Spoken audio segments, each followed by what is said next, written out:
15 minutes ya masano. 15 minutes ya masano. Ya vrai. 15 minutes ya masano. Ba reportage à chaud. Ba commentaire ya moto. Ba analyse ya kafu kafu. Ya ndenge na ndenge. Na ba vrai pro. Ya vrai. Ba vrai journaliste professionnel. Ba kopesa bino basango ya masano. Ya vrai. Ya ndenge na ndenge d'ailleurs. Basango ya masano ya ndembo. Foot, basket, volley, handball, topé, rugby, tennis de table, ping-pong, long tennis, tous les jours. Ya vrai. Masano ya makofi, bibo tutomo kato lokola libanda.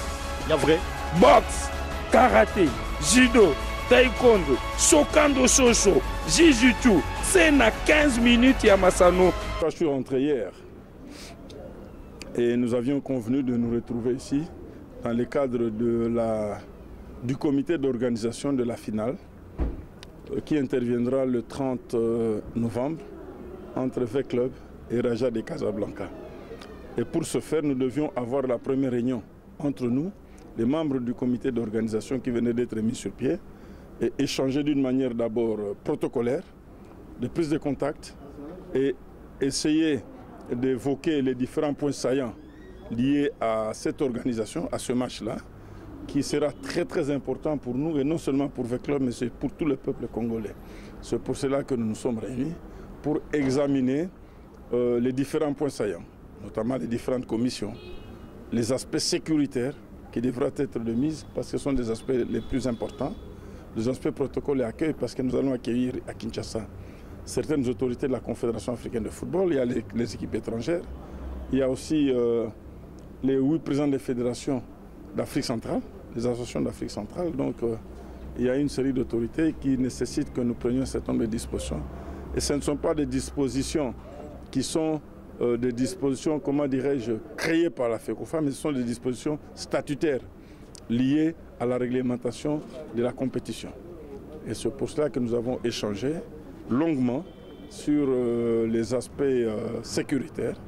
Bien sûr que chaque commission devra travailler en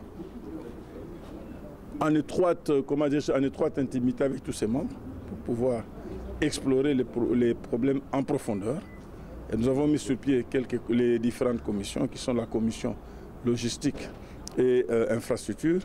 Nous avons la commission médicale, nous avons la commission de médias, il y avait la commission de finances, transport et protocole, tout ça là.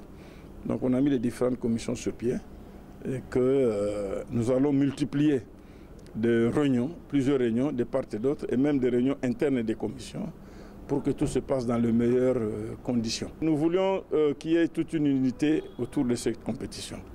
C'est pour cela que dans le comité d'organisation, nous avons désigné le représentant de la primature, le ministère des Sports aussi, et ensuite même le secrétariat général et la direction des activités physiques et sportives pour nous accompagner. Ce sont des autorités, et quand je prends le cas par exemple d'ordre public, ça relève purement du gouvernement. Et puis quand nous parlons de la logistique sur le plan financier, tout cela, ce n'est pas V-Club qui a la capacité de recevoir toutes ces délégations. Donc le gouvernement devra inéluctablement intervenir. Et c'est pour cela qu'il fallait que toutes les autorités, les différentes institutions soient représentées pour que chacun comprenne le rôle et l'importance de l'événement. Je ne voudrais pas trop parler quand il s'agit des matières sécuritaires. Je crois que vous avez le président de la commission de sécurité de la FECOFA qui était là, le général Raus. Vous avez l'adjoint de l'inspecteur provincial qui était aussi sur place. C'est pour vous dire que c'est un domaine qui sera très important pour nous permettre la meilleure organisation de cette phase finale. Hyper satisfait parce que c'était une réunion participative, chacun de nous a eu à parler, chacun de nous a compris l'importance de cette finale. Et ensuite, aux médias, puisque cette question viendra, je voudrais la précéder, vous demander de sensibiliser la population, de ne pas attendre la veille pour commencer la sensibilisation. Il faudrait sensibiliser parce que c'est un match important, c'est l'image du pays. Nous devons travailler tous pour l'image positive de ce pays. Et pour ce faire, il faut la sensibilisation. Il faudrait le civisme et qu'il y ait aussi respect de quelques instructions qui seront des instructions draconiennes qui seront prises sur le plan protocolaire, sur le plan sécuritaire, pour permettre à ce que ce match se joue dans les meilleures conditions. Et ensuite, la sensibilisation sur le civisme aussi de la population. Le stade doit cesser de servir d'exutoire des champs n'importe comment. Nous pensons que là, s'il s'agit d'un match de football, nous avons besoin de l'unité autour de cette finale. Au-delà de cette finale, vous savez que nous avons aussi une échéance importante, c'est l'équipe nationale le 18. Donc, on a besoin de 85 millions de Congolais pour pouvoir venir soutenir le club ce jour-là. Bien sûr, le stade n'aura pas la capacité pour contenir, mais chacun même moralement, psychiquement et philosophiquement, là où il est, devra soutenir cette équipe. C'est notre équipe.